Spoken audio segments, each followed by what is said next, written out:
So before you guys go check out our conversation with Tom Brady, make sure you subscribe to both our YouTube channel and our RSS feed for all future conversations here at You Think. I want you to talk about not just your journey now, but like all along your approach to team, to competition, to how you treated backup quarterbacks, how you now treat me, which is in a similar, all but different kind of world. Like, I think it's an important conversation.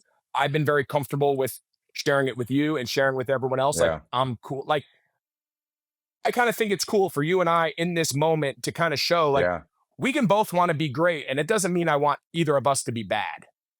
Yeah. It's a great point. And I think a lot of, even as you refer to that too, Greg, and it's, I think so much about like my career journey as a football player, and I had competed in a lot of rooms, and a lot of the lessons I learned about competitive football started in college. And I was very lucky because it wasn't easy in college. And there were a lot of guys that were better than me, and there were a lot of guys that had more experience. And I just realized, and I had a great sports psychologist mentor that said to me, "Would you quit bitching and whining about what everyone else is doing and quit bitching and whining about how this quarterback gets his chances? And why don't you do the," and this is when I wasn't playing, as my second, "why don't you do the best with the opportunity you get?"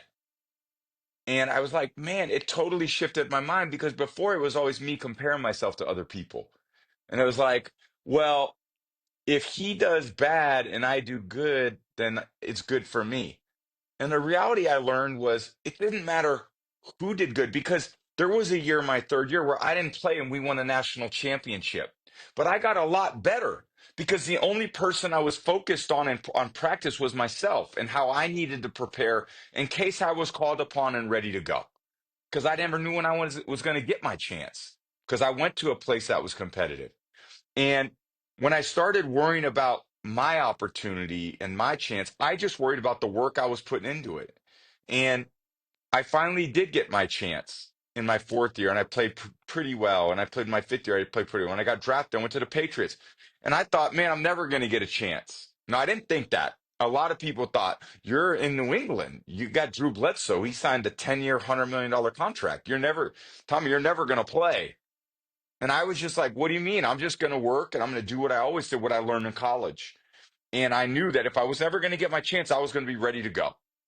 And I think that's how I've applied that as I've gone forward. Because when I look in broadcasting, I was very much a rookie this last year, but I looked up to a lot of people that I thought, man, he does a great job. And you're obviously one of the greats already at such a young age. I want to be like Greg. I watched so much Greg Olsen broadcasting tape, and I just said, okay, well, what's he do that I really like that maybe I can apply to what I'm doing in my prep or my on air, and then other people that have been in this business a long time. Because I don't, you're trying something that's totally new and totally different. And I would say I approach it very much like I did. And as long as this is my, I think, general thought as we go about this in life. As long as I'm good with the man in the mirror that's looking back at me at the end of every day, I'm cool with it. I realize that not everyone's going to like it or love it. Some people may like it more than others, but I'm trying my best.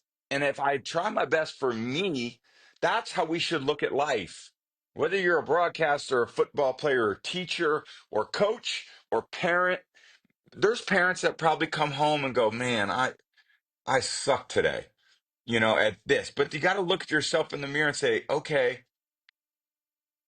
how can I be a little bit better tomorrow? There were times at quarterback, I went in there after practice and I threw two interceptions. And I was in my 17th year and I had won 5 Super Bowls at that point. And I said, you are the worst quarterback in the world. Why would any team want you to be the quarterback?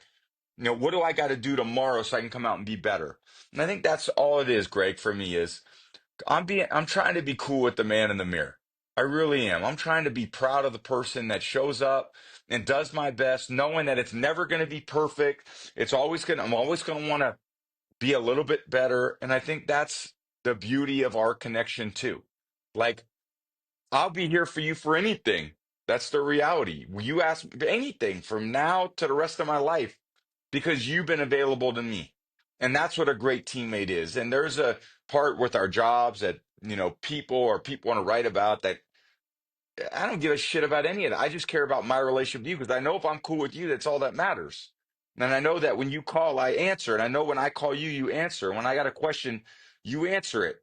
And when you got a question, I answer it. And that's all that cares, because this time will come and go and the articles will come and go. But the only people that need to be cool are me and you, because that's all that matters to me in my life. That's how I view it.